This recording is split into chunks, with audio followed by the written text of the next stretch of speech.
Before we get into this breakdown, if you enjoy smart basketball conversations that actually explain why teams win, not just react to box scores, make sure you're subscribed. You don't want to miss what this Charlotte team is quietly building. Now let's talk about the Hornets, because there's nothing confusing about what's happening in Charlotte anymore. On the surface, you might still see an 11th seeded team, a young roster, injuries earlier in the season, and a head coach still finding his footing at the NBA level. But once you zoom out and look at the details, the picture becomes very clear. Charlotte is winning again. And more importantly, they're winning with structure, purpose, and confidence.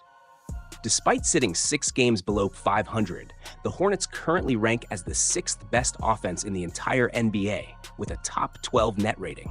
And when it comes to dominant wins, only the Oklahoma City Thunder have recorded more 25-point victories this season. That's not empty stat padding either. These blowouts have come against serious competition. The Sixers, Nuggets, Magic, and even OKC themselves, all within the last month of basketball. That timing matters, because this stretch lines up perfectly with the Hornets finally getting healthy. And once their core shared the floor consistently, the real identity of this team started to show. When LaMelo Ball, Brandon Miller, and Con Newuple play together, Charlotte doesn't just look fun. They look efficient, fluid, and extremely difficult to guard. The offense flows naturally. The ball never sticks. LaMelo initiates, Miller keeps it moving, Grant Williams attacks the gap, Con spaces the floor, and suddenly LaMelo has relocated for a clean catch-and-shoot 3. Possessions like that aren't accidents, they're habits. You see constant off-ball movement, smart screening, rescreening, and quick reads that punish even minor defensive mistakes. And this is where Con Newuple changes the conversation. Many people labeled him a specialist shooter. That label doesn't hold up. Yes, he's an elite shooter, but he's not limited to that. When defenses overcommit at the three-point line, Con puts the ball on the floor, draws help, and creates easy looks for teammates. He reads the floor like a veteran, not a rookie, and that's what elevates this offense from good to dangerous. When your top 3 players are comfortable taking and making around 25 threes per game as a group, while still being able to attack closeouts and create advantages, defenses don't get to relax. And that's exactly why Charlotte's offense has taken this leap. And this is just the beginning. When this group is shooting around 40% from 3 as a unit, while also being able to create shots off the dribble, score in the mid-range, and consistently get to the rim, nights like this are inevitable. Sometimes the math simply overwhelms the opponent.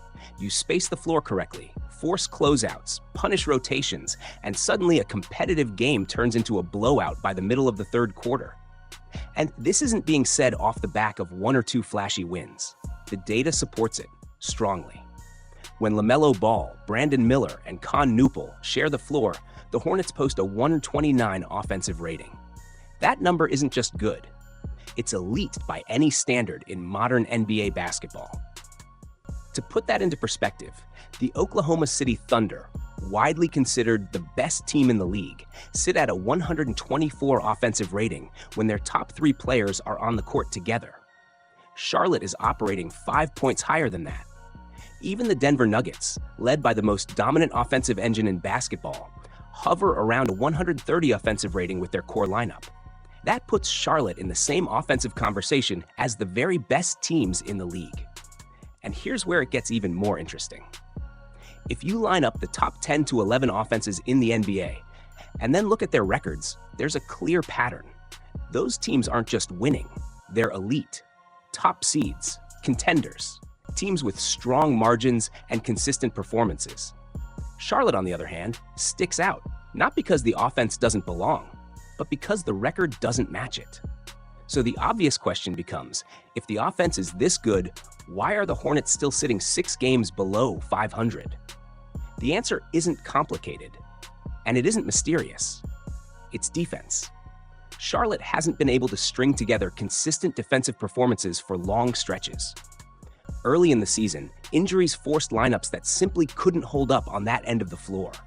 Rotations were late, communication was inconsistent, rim protection was unreliable, and against NBA-level shot creators, those issues compound quickly. Even now, while the offense hums, the defense can fluctuate. There are games where the effort is there, the switching is sharp, and the rebounding is controlled. And then there are stretches where breakdowns lead to easy points. That's the trade-off with a young team still learning how to win sustainably. But here's the key difference. Offense translates faster than defense for young teams. Chemistry, spacing, and rhythm are already established on one end. The other side takes time, reps, and accountability. And the encouraging part is that the Hornets don't need to become an elite defensive unit overnight. They just need to become competent. If this team can climb from below average to even league average defensively, the math changes entirely. Because when you already have an offense performing at a top 5 level, even small defensive improvements can swing close games, flip outcomes late, and reshape an entire season. And that's why what's happening in Charlotte isn't random. It's not luck. It's not hype. It's a young offense that has already arrived, waiting for the rest of the team to catch up. But here's where the conversation around Charlotte often goes too far in the wrong direction. Their defense is not nearly as bad as people think. In fact, by the numbers, the Hornets currently have a better defensive rating than teams like the Lakers, the Nuggets, the Clippers, and the Bulls. And yes, before anyone jumps in, Charlotte is better than Chicago at almost everything. Yet somehow, the Bulls still have a better record. That disconnect matters. Part of it comes down to context. Charlotte has had several massive wins, which can slightly inflate net ratings. But the bigger issue has been clutch performance. The Hornets rank near the bottom of the league in win percentage in close games. When they're not blowing teams out, they've struggled to close. And that's usually what separates young teams from veteran ones. Some of that is youth. Some of it is decision-making under pressure. And yes, some of it is just luck. Because let's be honest for a second. Do you really believe the Chicago Bulls are a better basketball team than the Hornets because Nikola Vucevic happened to hit a handful of game winners this season? Of course not. The Lakers and Nuggets? Sure. Those teams have proven closers and championship habits. But for much of the NBA, clutch records swing wildly year to year. Small samples, bounces, whistles, one possession changing everything.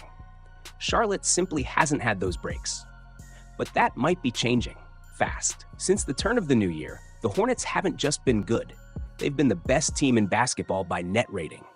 Best offense in the league during that stretch. And over the last 17 games, they've quietly posted a top 5 defensive rating as well. That's not noise. That's a trend. And there's a very specific reason for it. Everyone talks about Charlotte's big three, and deservedly so. But the most important addition to this team hasn't been a trade or a star. It's been the emergence of the fourth pillar of this lineup. And no, it's not Miles Bridges. Not even close. It's Moussa Diabate. Credit where it's due, Ryan Kalkbrenner has been excellent as a rookie. He's held his own, played his role, and competed. But once Diabate stepped into the starting lineup, Charlotte's defense changed completely. With him on the floor, this team hasn't just been solid, they've been elite defensively. Diabate brings size, verticality, pump, and mobility that most teams simply don't have answers for. He moves his feet like a wing, protects the rim like a center, and rebounds like his job depends on it, because it does. At just 24 years old, he's already become a core piece of what Charlotte is building. You see it on film. A guard beats the initial defender. Diabate trails the play, explodes off the floor, and erases the attempt at the rim. On the next possession, he slides over to stop the ball, recovers back to his man, and uses his length to completely take away a clean finish. These aren't highlights, they're momentum killers. And this is why the recent trade chatter doesn't make much sense. Why rush into a blockbuster deal for a Domantas Sabonis or an Anthony Davis when you don't even know what this core looks like with continuity? Diabate is under contract for another year at $2 million. Kalkbrenner is locked in for 3 more years at roughly the same number. Con Newple's rookie deal adds even more flexibility.